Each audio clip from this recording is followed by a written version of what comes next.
Pour in Coca-Cola to vinegar. These two products together are amazing. The mixture of these ingredients is very useful. Start by taking a tall container and pour in 7 fluid ounces of Coke. Often, Coke doesn't taste great when it's been sitting for a while or when it's warm. So if you have leftover Coke to pour out, use it for this trick. Add 3½ fluid ounces of vinegar. The next important ingredient is salt. Add 2 small teaspoons to the mix. The salt will enhance the action of the vinegar and Coke. The liquid will bubble slightly, which is normal. Finally, add about 1 tablespoon of dishwashing liquid.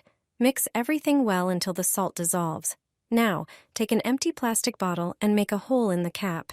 Pour the mixture into the bottle using a funnel. This magic mixture is perfect for cleaning and scrubbing tough stains. It easily handles cleaning metal pots. Just pour the mixture directly into the pot and scrub with a sponge. Phosphoric acid and acetic acid have extraordinary cleaning properties. This homemade solution is just as effective as expensive chemical cleaners. Your pots and dishes will shine, and no stain will be a problem anymore.